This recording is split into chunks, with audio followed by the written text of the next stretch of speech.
All right, we love our firsts here on Link Ahead, and we have a big one today. Our Independence Day announcement is always a monster episode, but we've never had an artist join the podcast to talk about the upcoming show until now. Lindsay, I am very excited. So please welcome lead vocalist and keyboardist from the band Kansas, Ronnie Platt, to Link Ahead. Hello, Ronnie. Hi, kids. We are beyond excited to have your band and 38 Special join us for our Independence Day celebration. How did the stars align for you to be here with us? What a great lineup, Kansas and 38 Special. What a great matchup. We can't wait to get there. And on July 4th, are you kidding? Well, we throw quite a great party for the 4th. And this is part of your 50th anniversary tour, and you're playing all over the country. What can your fans here in Dublin look forward to in terms of the set list and the show itself? Well, not only from 38 Special, but from Kansas also. You're just going to hear some crazy, intense music. It's a good time. You're going to see some of the best musicians in the world. We bring our show to everyone, and everyone's always satisfied customers by the time they leave. Yes. Let's run some numbers here. Kansas has sold 30 million albums, and 8 of them went to gold. Plus 2 1 million selling gold singles in Carry On My Wayward Son and Dust in the Wind. What's kept Kansas so popular over all these years? It's the quality of the music. And, you know, it's something to see, you know, our audience, just in the time that I've been in the band, which I'm now working on my 11th year. Hun, can you bring the Geritol? But yeah, it really is the quality of the music, and it's I like to rebrand it as, you know, it's called classic rock, but I like to call it timeless rock. Absolutely. Yeah. Yeah. I mean, isn't that a great way to put it? When I look out over the audience now, and I see, you know, the original fans and their kids, and dare I say their grandkids getting into Kansas music. Really, it's something special. It really is, you know. And you know, when you think about it, where have you not heard Dust in the Wind? Oh, you're absolutely right. Really, the elevator, the grocery store, the dentist office, you know, on the radio, in the car, in the mall. You've heard it everywhere. And then Wayward Son now, you know, with so many TV shows that have picked it up. Reacher is playing Wayward Son. Supernatural unofficially adopted Wayward Son as their theme song. And it really introduced, you know, the song, the band, and the music to new generations of music. And it's something for me, just in the time I've been in the band, to look out over the audience and just see the vast age group of people that are out there enjoying our music. It's really great. It's flattering. Well, I mean, you're talking about, we had Kansas on album. We had it on cassette. We have it on CD. Now we're streaming it. Like it has transcended. No 8-track? No, I'm sorry. I totally forgot the 8-track. That's my bad. Yeah, absolutely. Did I just age myself there? No, we all had an 8-track Bring player. the big bottle of Geritol, hun. But you're absolutely right. It's timeless. We are talking, Bruce and I have some younger teammates here in Dublin. Right. And yeah, you mentioned these songs, and they know the music. So that you have that generation too. Let's talk about your road to rock and roll. You became lead vocalist more than a decade ago, as you mentioned, and you followed a legend in Kansas's original lead singer, Steve Walsh. Those are some big rock and roll shoes to fill. I'm sure there was a moment when you thought, what have I gotten myself into? Were there some jitters early on? Oh, you know it. You know, because, you know, I listened to the live album, Two for the Show, that came out in the 70s. Mm-hmm. And, you know, boy, all those songs that Steve was just on fire. You know, vocally, you know, and it's something. I have a homework assignment for you. Okay. In Dust in the Wind, where at the end of the song, where it starts to fade, as it starts to fade, turn the volume up, so you're keeping the volume level, and at the end of that song, you're going to hear Steve in the stratosphere, and you never hear it because the song fades really low. But as you bring the volume up and you listen to the end of that, Steve is just in the stratosphere, on his pitch. And, not only was he, in my opinion, one of the greatest rock singers of all time, a monster keyboard player, and then just turned into one of the best showmen ever. And people say, well, why don't you do a handstand on your keyboard? And I say, my Blue Cross Blue Shield doesn't cover that. You said your singing voice is a tribute to guys like, Steve Walsh that you mentioned. There's also Steve Perry from Journey, Lou Gramm from Foreigner. What is it about them that really influenced you? Their intensity, their passion and their intensity. And, being a singer, I always dissected their vocals. Even long before the technology was there, I was listening to these guys and just isolating them in my mind. I mean, listening to not only the way they projected, but, their breathing techniques and, and I happen to pick guys that, were good for my physical makeup. I admit that there's no way I could sing an AC/DC. They can't even sing AC/DC songs anymore. This voice does not do Brian Johnson. Sure, I can for about 5 minutes, but then I'm not singing for a week. So I just picked guys that, were conducive to my physical makeup. And as time goes on, you pick up elements of different singers. Well, let's talk about your journey from listening to now being on stage, because if this isn't a cool story, I don't know what is. Before becoming a rock and roll star, you spent a couple of decades driving truck. Well, let me tell you, I was driving a truck around the beautiful streets of Chicago. Uh-oh. Hey, ma, is my Midwestern accent coming out? Ma. There's a thing I like to do. It's called eat. We enjoy that too. You have to earn a living. Uh-huh. You have to pay the bills. And I never not made money from music. But, there were times, playing the bar scene around Chicago where, after long before, there was house sound and lights, it was the band's responsibility to contract sound, contract lights. And by the time you get done paying your sound, your lighting company, your crew, your expenses, there were many gigs that, me and my bandmates were, scraping up the leftover money for pizza, after the gig. Truck driving, not only did I love it, but it allowed me the time to be in music.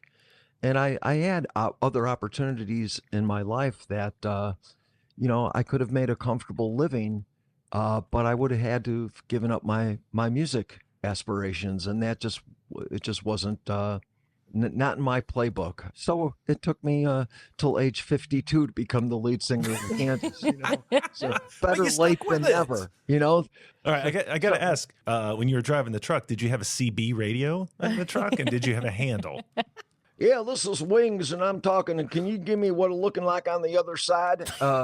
Yeah, I did have a CB because I started driving in '87. Okay, and there were a lot of trucking yards and stuff that you had to communicate with, like the guardhouse and stuff through CB. Mm-hmm. On a more serious note, you recently went through quite the health journey with the diagnosis of, treatment of, and clearance to return to the stage from thyroid cancer. So tell us about that journey, and how are you able to maintain your stamina when you're playing 3-4 times a week?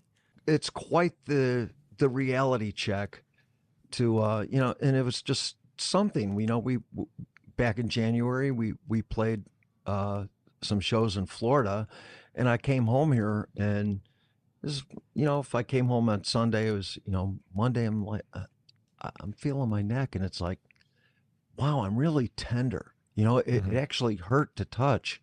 And then I got a little hoarse, and I'm like, let me tell you guys, I am the guy that waits to the absolute last second to go to the doctor. I do not like doctors, but a flag went up this time, and contacted my ENT, and it was so funny. I went and made an appointment, but by the time I went and saw him, I'm like, hey, doc, I feel great. The tenderness is gone. I'm singing like a bird. And, he's looking at me and he's like, sit in the chair. You know? He obviously he saw what I didn't, Right. and discovered I had a nodule on my thyroid, and it was 3 centimeters. And he did a needle biopsy, and it came back that it was malignant. And it's scary to think about sitting in that room now.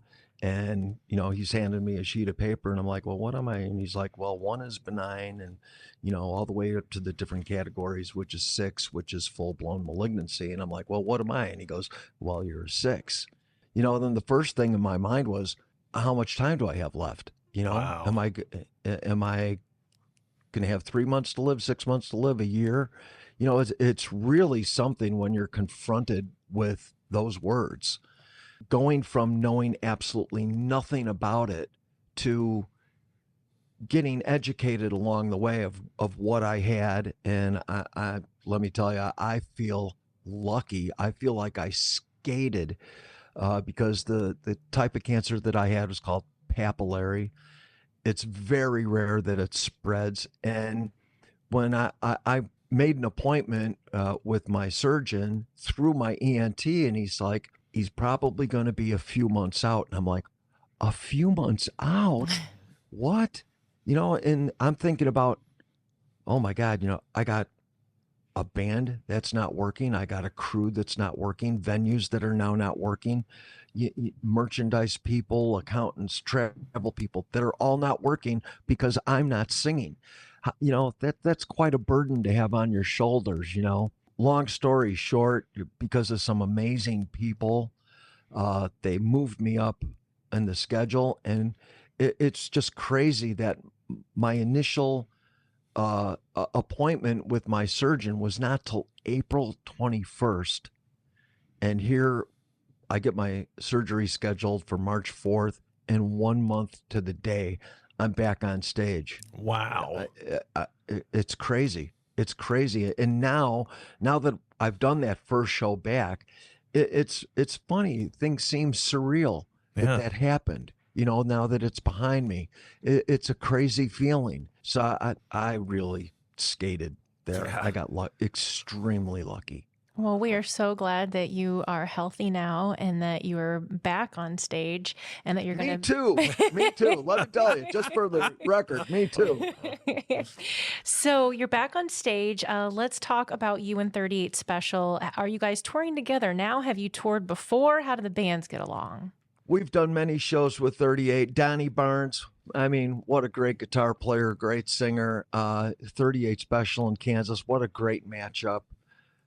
We've done many shows in the past, but now, not only this show, but throughout the rest of the year, we're doing a lot of shows with 38. Also with Dave Mason, Jefferson Starship. We're playing with a lot of our friends, and just this year is going to be so much fun. And just a good time. It really gets interesting at times. I'm sure. Well, Ronnie, we end all of our episodes with rapid fire questions to finish up our podcast. Uh-oh. So you ready or not? Here we come. Wait a second. Let me load up my holsters. Right. Question number 1. What makes a great rock and roll song? Heart. Heart makes a great, when your heart is in the song, when your heart's into writing it and your heart is into performing it, that's what makes it great.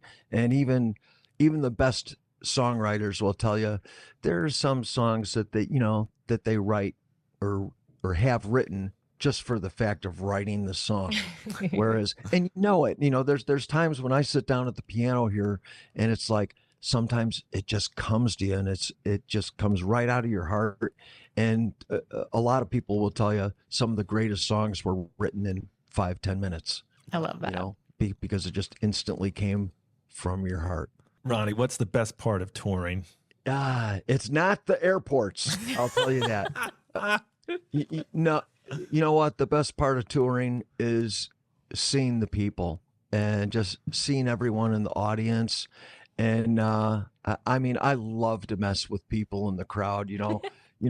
when Joe or Tom or Zach, they're soloing, or Rich is doing a solo, and I go off to the side of the stage, I'll look at someone and I'll mimic them, and they'll realize that I'm looking at them, and, everybody around that person just starts laughing.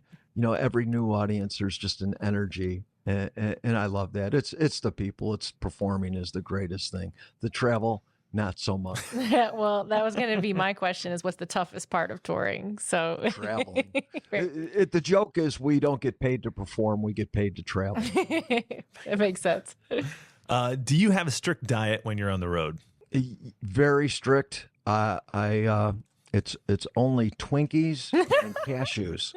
That's another really difficult thing about being on the road, because it's hard to eat right. You can't go to the grocery store every day. You're at the mercy of, what's around the hotel, and 90% of the time it's fast food. Thank God the people that provide catering to our shows are just 90% of the time. Our caterers are just outstanding, but it's tough trying to eat right on the road. Okay, what's a guilty pleasure, food or otherwise? Okay, I'll let you into a little personal thing here. My guilty pleasure is being in my hotel room on my downtime. I go on YouTube because I'm restoring a 1968 Corvette. Oh, wow. And doing everything myself. Yeah. And if you want to learn how to fix something on your car, you go to YouTube. Absolutely. If you want to learn how to fix something on your Corvette, you go to YouTube, because there's just so many Corvette clubs and so many guys that are Corvette enthusiasts, and it's something that I've been able to, and it gives me a disconnection from music. Sometimes you get frustrated, you're trying to work on something, and you need to disconnect yourself from that for a moment and do something else. So then when you come back, you feel refreshed. Well, I think you might have just told us this, but tell us something else that, your fans don't necessarily know about you. Do you cook? Do you play sports? Do you have a great TV show you watch? What can we tell people? You know what? I'm not much of a TV guy other than YouTube to watch how to fix something on my Corvette. To me, it's, as you could see behind me, my guitars and my music stuff in the house. It's like you could have, and I can't stress this enough for people that even are novice players, because you could be having the worst day ever. And you pick up the guitar and you sit at the piano, even if you're not a great player, it's the best therapy in the world. We're so excited to see you. And can you give us like a nice radio sign off, like this is Ronnie Platt, and I'll see you on 4th of July, Dublin. This is Ronnie Platt from the band Kansas. And if you want to see fireworks and you want to hear fireworks from the stage, you got to come and see Kansas along with our friends 38 Special, July 4th. We're going to be rocking it into the night and carry on. Yes, absolutely. Yes. Absolutely. Perfect. Oh, my I told gosh. I have the perfect face for radio. Oh my gosh, that was great. All right, Ronnie Platt, lead singer of the legendary band Kansas. Thank you so much for joining us on Link Ahead, and we will see you in Dublin, Ohio. Thanks, guys. This is a lot of fun. All right, what a guest. And now we have another rock star with us, Allison Leroy, Community Events Director, the person who makes all this happen every year, and our first and only 4-time guest on Link Ahead. Thank you for being with us. I'm so glad to be here, but I am wondering what the coat looks like for the 5-timer. we'll have to budget for that for next year. That Yeah, out. it's got to be good. I mean, right? you've seen the jacket they have for the Masters, right? I'm sure it's total. the same. Yeah, But it'll be green. Wait, with it is shamrocks. It will be good. That is green. I know. Yes. Yeah, We'll get exactly. shamrocks. So we just talked to Ronnie Platt, lead singer of Kansas, and I have to tell you what, we are really, really, really excited for this year's headliner, 38 Special in Kansas. Tell us how this all came together. It's one of those things, we always look for those, maybe somebody who's doing something special. So both of them have actually been on our list before, and it just never worked out for whatever reason. And so when they came to us this year and said, we've got both of them together doing a show. So we really jumped on it because we're thinking like, oh, it's something different that you're not going to see all the time. Right. And two acts for one. Yeah, You right. get both of them. Either one of them in and of themselves would be a great get, but this is two really classic bands come into Dublin. And it makes you kind of wonder, they came up around the same time, had the hits at the same time. So I'm hoping for some crossovers or some fun, collaboration between. I mean, and not to get all sentimental on you, but it's like what's great about it is it's generational stuff. When I expose my kids to music, and then we're able to share and enjoy this kind of genre together, it's kind of special. Yeah, and I think it's one of those things, especially for some of the younger generation. They're maybe not gonna know the names of the bands or even the names of the songs, Right. But they're going to hear those songs and they're going to go, oh, I know that. That was in this movie or they did in this thing. So I think that's one of those things when you start hearing the songs, you're going to remember all those, your memories of where you were and those kind of things. Yeah, it's timeless rock, just like Ronnie said. Oh, nice job, Lindsay. And I have to say, really excited to bring it back to rock. I know sometimes we'll do rock, classic rock, country a little bit. And so we have rock acts this year, and that's good for us and exciting. Yeah, I mean, it's one of those things. It just seems kind of iconically 4th of July. So, go with fireworks and that old time feel. I always say 4th of July is about tradition. So it just makes a lot of sense. We have the greatest firework display. Yes. And now we've got some rock and roll to go with it. Absolutely. Right. So talk about the whole day. We're gearing up for this. Table sales are going to be happening soon. Walk us through it. Yeah, so obviously we start every year at the 4th of July parade. It's just, one of those things you got to go out to, the kids with the candy, but you've got the floats, you've got the balloons, you've got, dancing groups, all that kind of stuff. So it's just a lot of fun. You start the day out that way. And when our evening celebration starts up later in the afternoon, people have made this. It's such a tradition. People bring in their entire picnic basket with all sorts of food. A lot of people go and order food from like Giant Eagle and have that brought in. It's really kind of a feast. You walk around and it's just so much fun to see what people are doing. But one of the things I love about the table sales too is that people really get together as neighborhoods. Mm-hmm. So, back in the day we used to do it where they had to stand in line and it was one of those things you had to get there. The first people were there. I think one year they got there at 10 p.m. the night before. So we don't do that anymore, although I always thought it was kind of fun. I think people thought it was fun too. I remember people camping out outside the rec center. Exactly. Now we do it all online. We had to get with the times. But it's still, you see groups going together. So you'll see an entire neighborhood and you can kind of pick out, that's those 10 tables over there or this neighborhood and all the kids are running around. And so it's just a really great place to get together. So we have to ask, did either of the bands have any fun or funny requests this year? Oh, yes. My favorite thing, and this is just fun and funny for me, is that, and I can't remember which one it was, but one of them says you have to leave a note in their dressing room that said, I read this writer, and you have to sign it. So in other words, they're just trying to say, and I think that's always what the green M&M thing was. That was it, to make sure they read it. Did you actually read it? So I think this one's kind of cool because you just have to leave them a little handwritten note. Aww. Who is writing that note this year? I don't know. I think I might write it and put some hearts on it. You should. Yeah. I mean, seriously, if you live in Dublin and you've never got a table, get a table. It is totally worth it. Yeah. I mean, it's nice, especially when you have kids, if they're going off and they're playing in different things, or even if they're a little older and seeing their high school friends, they have a place to come back to. Mm-hmm. You've got your spot. You've got every single table has a great view of that stage. We have an amazing stage that we bring in, and it just really has that whole feel where everybody's together. All right, so we talked about getting a table. How do you go about getting a table, Allison? Well, one thing that is special about our event is that only Dublin residents can reserve those tables, and so that's kind of cool. It keeps it Dublin. But what we want to do is make sure everybody gets registered. They have to register with their Rec Track membership at the Rec Center. So if you're thinking about getting a table, you should probably check into your Rec Track account, make sure you're up to date, all your information is correct. Because then on May 12th and 13th, you actually register for the sale. So this is how we still keep it instead of having Sure. to wait in line. And this also helps you get your table with your group. So you then get, once you register on May 12th and 13th, you then get a time slot where you actually then buy it on May 15th and 16th. So there's a bit of a step in a process, but that's all about making sure that we keep those groups together. Sure. I mean, back in the day, you used to bring everyone in the rec center, and then you'd physically check a gas bill or a water bill Yes. to make sure they were Dublin residents. So that process didn't take long. Yeah, so this is so much easier. Sometimes people say this seems like a weird, long process, but the whole point is to make sure these really are going to our Dublin residents. Right. All right, Allison, I think you forgot to mention something before the parade. I did. I forgot about the Sherm Sheldon Fishing Derby, which is just one of those things that people love. I mean, it's amazing how many people get out there.